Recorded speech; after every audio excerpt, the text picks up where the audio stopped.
you had the definition of a to the m over n. Now the exponent is not just 1 over n. You have an m. Okay, so going back to how we did this again as a refresher. Here we have a radical. I'm going to make up some radicals, and then we're going to convert those radicals to a rational exponent, to rational exponents, and vice versa.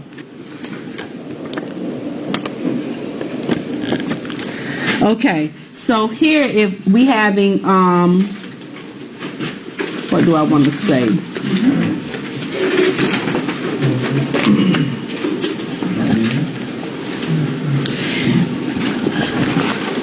Here we go. We have here the square root of a cubed. We're saying the square root of a cubed, and I want us to convert that to a rational exponent. Now, what we concluded on Monday, that whenever we have a radical and then we want to write it as a rational exponent raised to a fractional power, that the index was going to be the number that we write in this denominator. Okay, so here we're saying the square root of a cubed as a rational exponent, the base is going to be a, and our fraction is going to be 3 over 2. These are equivalent, it's just that it's written differently. This is the property on page 51 of your notes. Okay, the general form of a to the m over n. Is it 2 because the radical is always... Because the index is 2. Okay. And so when you convert, your radicand becomes the base. Remember, the radicand is the number that's under the radical sign. Your index, okay, is the denominator, and then the exponent that's to that radicand is in the numerator. Okay, that's how we will write it. Now, you may also see this written as, I want you to see this now, okay, you may also see this square root of a cubed. You may see it written like this, the square root of a, and then all of that being cubed. You may see it written as that, and it means the same thing. No matter what, whenever you convert this radical to a rational exponent, the index will always be the denominator of the fractional part, always. Then if we have anything raised to the power, then we will put it in the numerator as the exponent. If there wasn't a power, what would be understood would be that 1, what we went over on, what we covered on Monday. Okay? So the square root of a cubed is the same thing as saying a to the 3 over 2 power. Let's do another one. We have here the cube root of a to the 5th. Or we can write it as the cube root of a, all raised to the 5th power. We can write it that way as well. Now, when we write it as a rational exponent, what is the base? Help me out here. A. Okay. Then our fractional part, what would be for our exponent, what would be our numerator? 5. It will be 5, and what will be our denominator? 3, because the index will always be that denominator of that fractional part of the exponent, the rational exponent. Okay, let's do one more, and then we're going to go in the opposite direction. I'm going to give you a rational exponent and ask you to write it as a radical.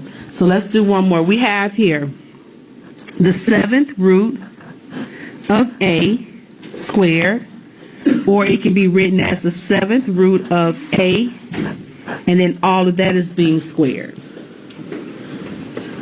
How would we write this out as a rational exponent? A 2 over 7. a to the 2 over 7. That is correct. Okay? Now, as with all fractions, even if a fraction is an exponent, if there happens to be a time where a fraction needs to be reduced, we reduce it, regardless if it's an exponent or not. Written as an exponent or not. Let's go in the opposite direction. We have here a to the what do I want to say? 9 over 2. How would you write that as a radical? What's the index? What would be the exponent? The index is what? So we're saying the square root of a to the 9th power. You can write it where the exponent is with the radicand, or we can write it as the square root of a, and then all of that is being raised to the 9th. Now, my favorite, me personally, how I like to write it is with the whole radical being raised to that power. Because sometime when you whenever you raise that radicand to a power, that number gets so large. You know, it can. Let's say that this was 2 to the 9th power. I'm just making something up.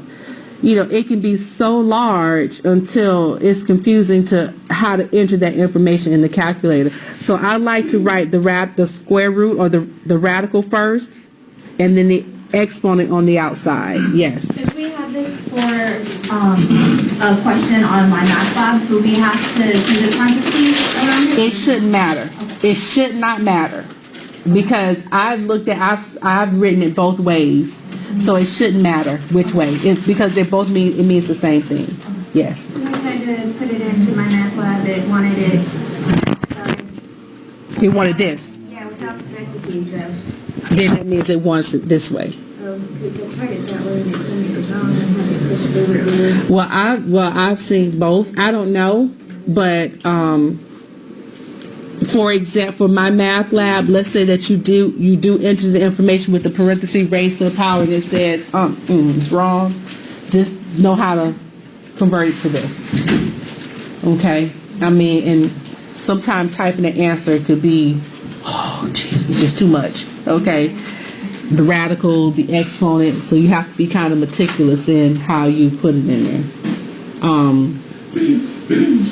I'll look at it again this weekend and then give you a little bit more clarification.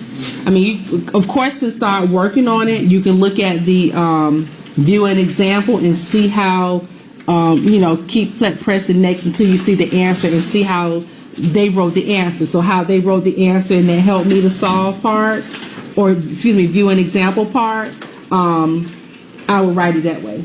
But I thought I could do it both ways. I remember doing it both ways, and I don't remember it marking it wrong, but the system has been upgraded, so you don't know. Okay? All right, let's do one more. Here we have let's do a to the 3/4. How would you write this as a radical? What is the index? What is the exponent?